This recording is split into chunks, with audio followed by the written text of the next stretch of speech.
Hi, everyone. Welcome to another episode of Burnrate Baristas. Today, we're going to be talking about brand building with Lenni.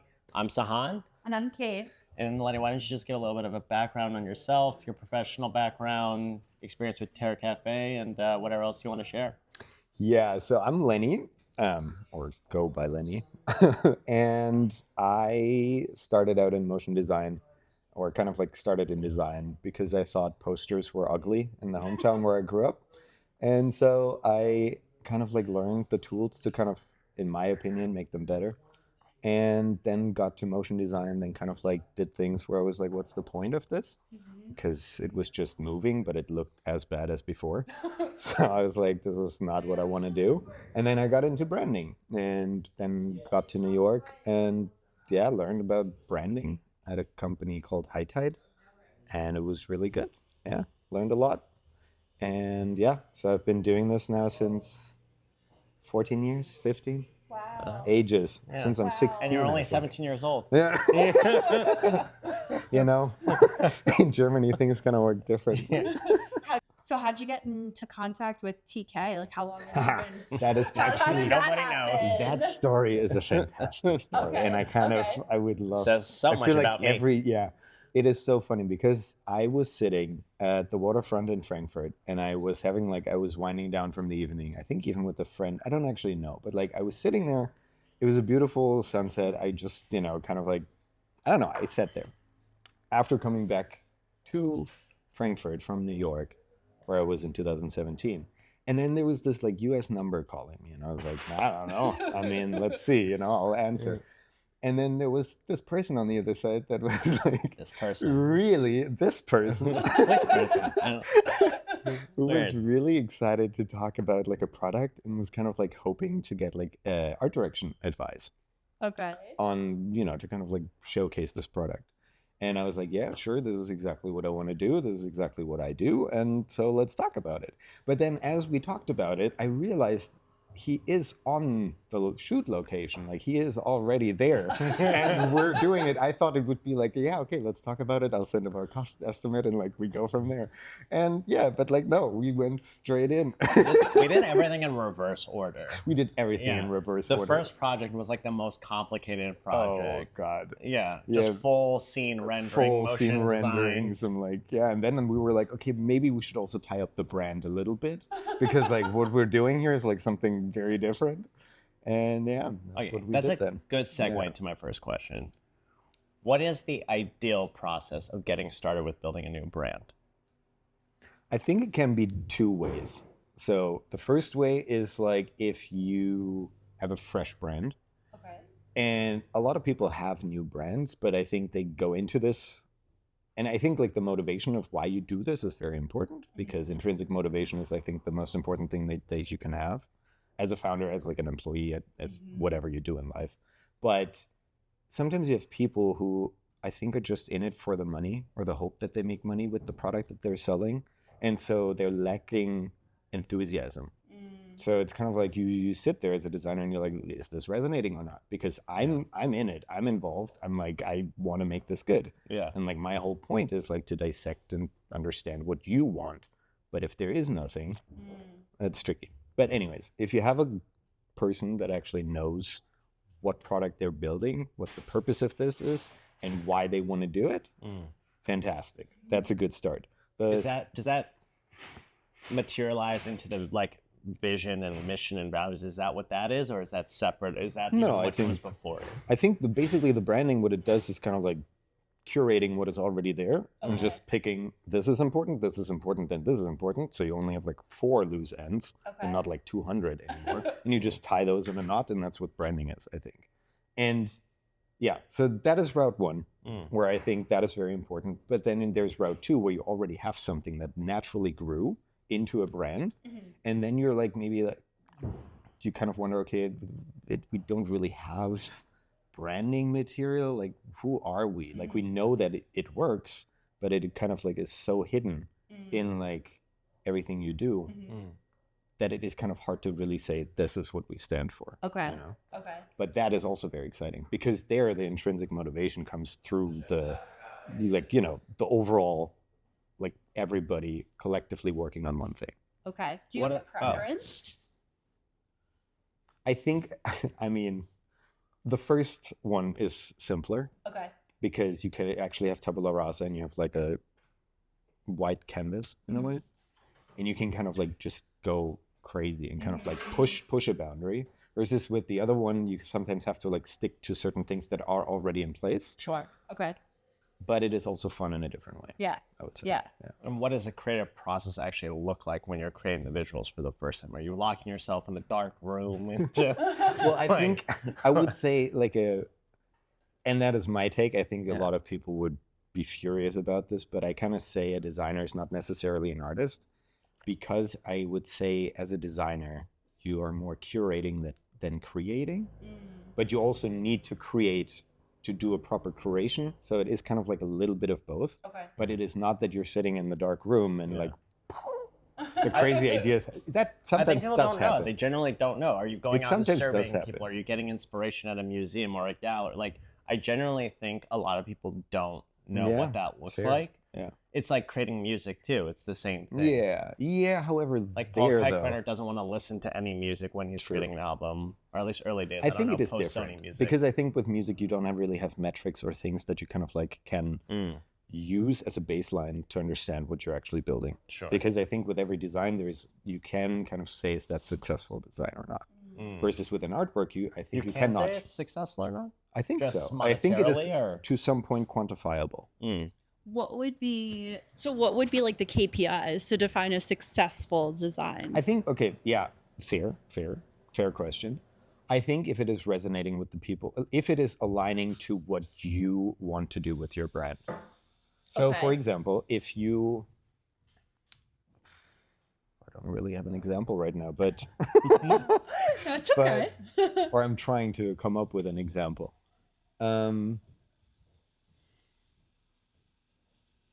If you have a brand that, I don't know, makes puzzles, but like for adults, let's say, you kind of like have a very clear understanding for who is this person that you kind of like go for.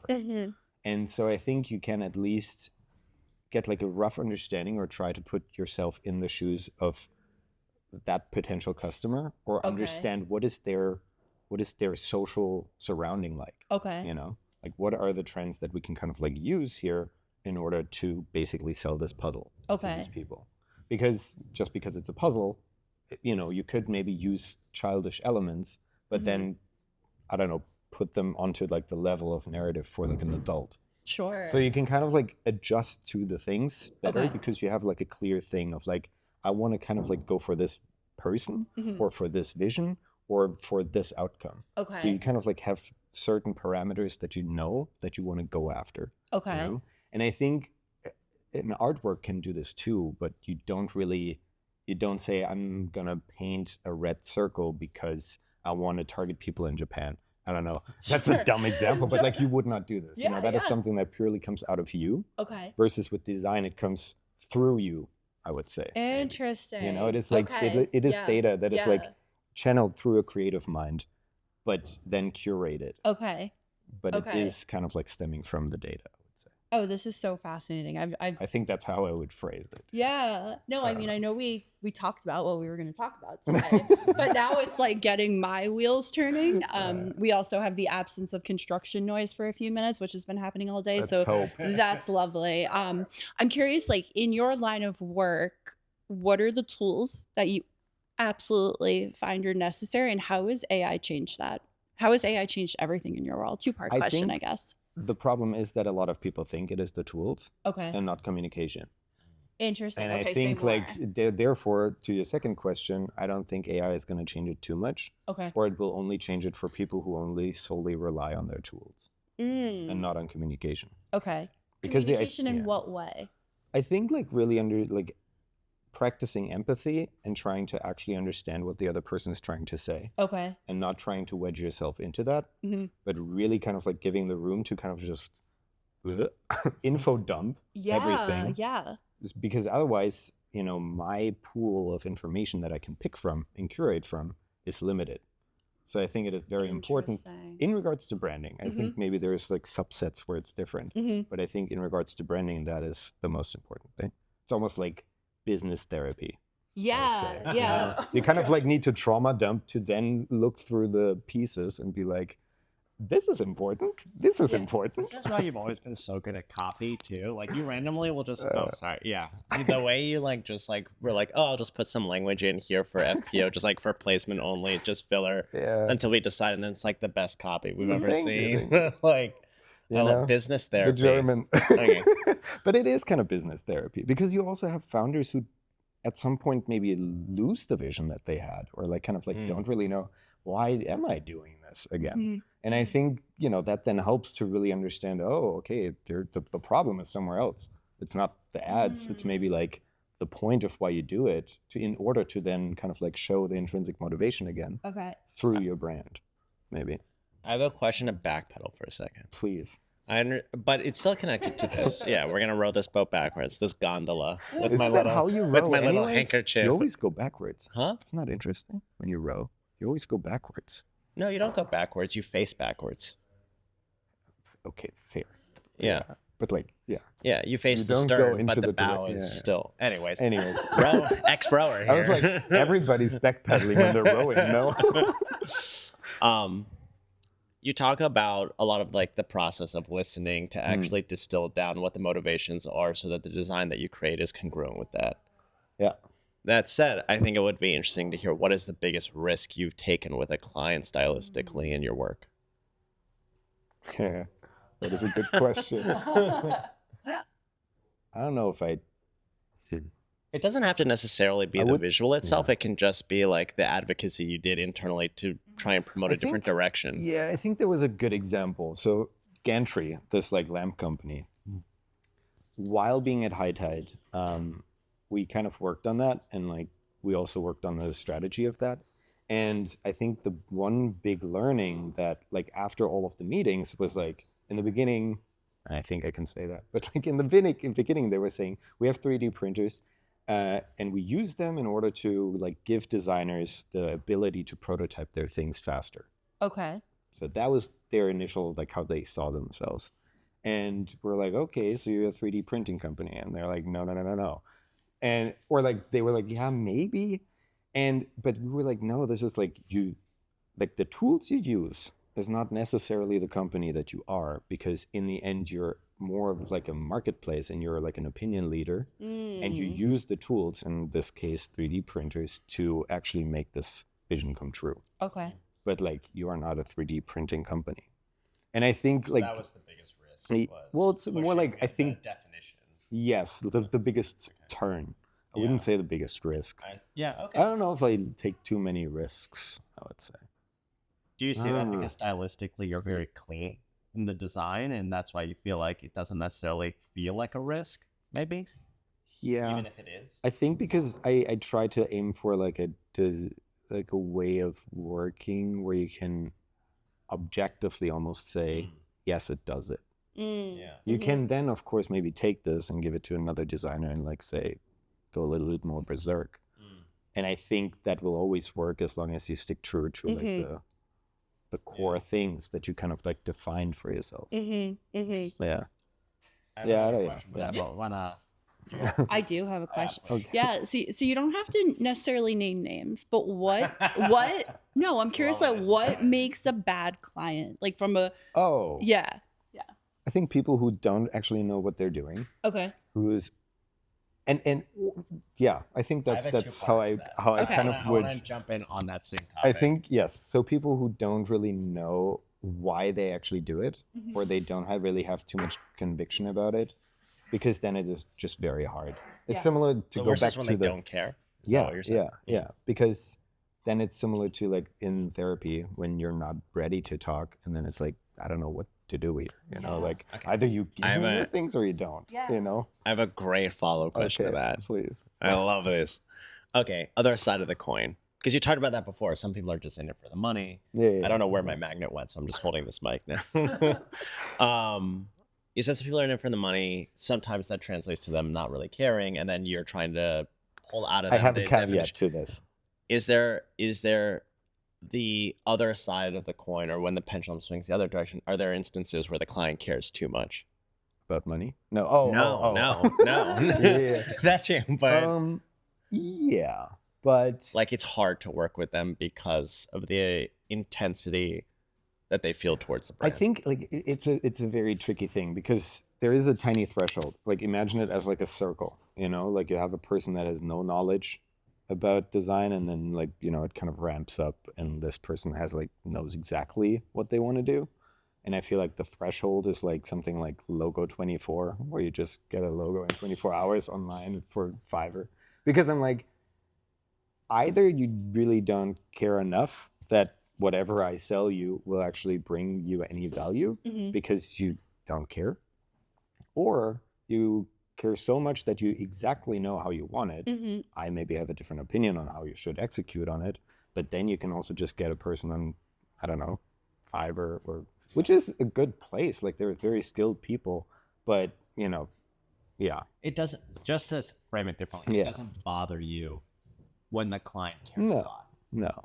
Okay. No, I think that's generally a good thing. If it Yeah. becomes like a thing of like, oh, that specific blue is like, if the not techie feedback, enough, more yeah, I techie. think if like feedback comes like, oh, but we're a future company, we got to be blue, then I'm like, you know, if like the And claims, that's not about caring. That's Exactly, productive, exactly. Like how they give. I think like caring in itself is the right thing, Yeah.